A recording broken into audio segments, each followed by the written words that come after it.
การว่านำก้นกับบริเรื่องพอดีการกระเพยลายพวกแบบว่า เดี๋ยวให้มาส่งก่อนซะ ทายยุคโอ้คนนักหนึ่งหนัก อันนี้เขาห้องวันละคิวแล้ว แต่ เดี๋ยว นี่ นี้ เนี่ยเป็นยัง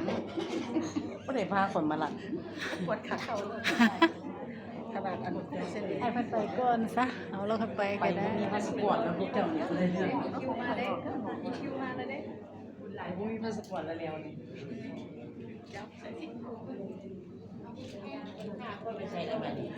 เอามาได้แล้ว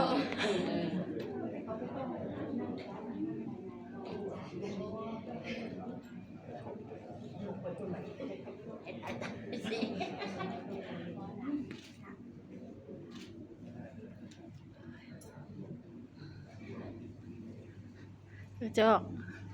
กระจอกเป็นมือกล้องให้เนี่ยไปอยูเจนแล้วนะ จังไรเดี๋ยวลมเอ็ก วิดีโอแล้วต่อเลยไปอยู่บนนั้น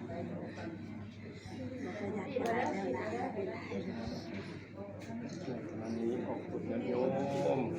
ทุกสิทธิทานได้ทำสมมาคารวะพบสงฆ์ขอทานในมหาเวทมักเสในห้องประธานสุขกรรมกับสารสัมพันธ์แห่งสองของขอลาวเด้อเป็นบุญเป็นบารมีเรื่องที่เรารวมพบสงฆ์เรียกว่ามากมายหลายตาหลายสงฆ์เรียกว่าเอาตัวโยมได้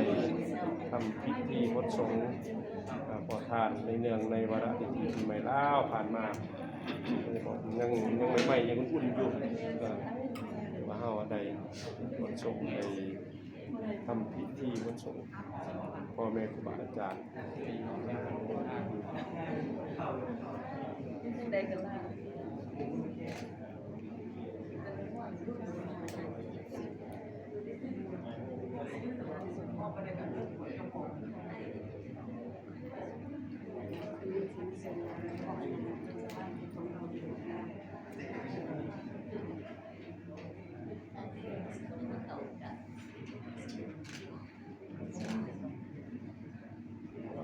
โยมมาพบสงฆ์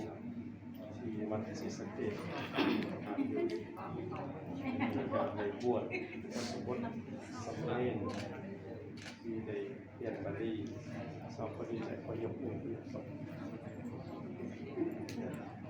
แถวนี้พอได้ไก่ที่บ้านของเขา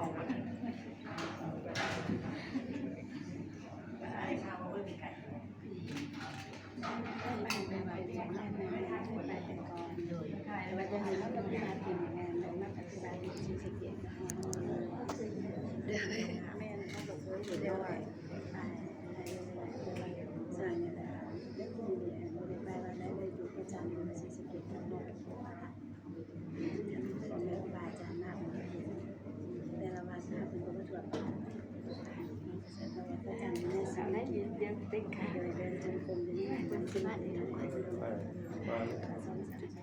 มาเลยเด้อโยมเด้อมาเลยมาเลยวัดสงฆ์เด้อไว้ต่อเลย เอาเอาขันมาติขันไปขันเองมาติขันเองเ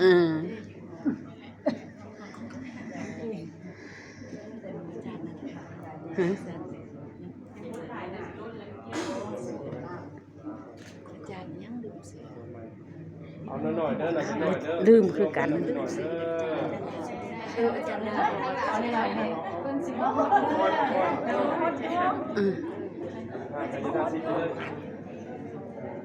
ก็ได้พงมันสิเปียกได้ตัวคนเดียวเอาเพิ่นเต็มคนเดียวรถเต็ม เป็นเด็กสวยเดี๋ยวสินำไปพอกอีก โอ้ยเป็นประเดี๋ยวเลยเลย ไว้เป็นบุญเป็นบารมีอ้าวแม่ทุ่มมากบินมาจากทางไหนนี่มีเรื่องโศกคำ โดยชื่อว่าอาจารย์แม่บิน ชื่อทะเลสาธุ มาแต่บัดผ่านวงไป อ๋อมาจากวัดสามหลวงอ๋อ เปลี่ยนมาวิ่ง นั่นบ่ ยังโตอยู่ได้ ไป2 มื้อถ้าอายไม่กินเสีย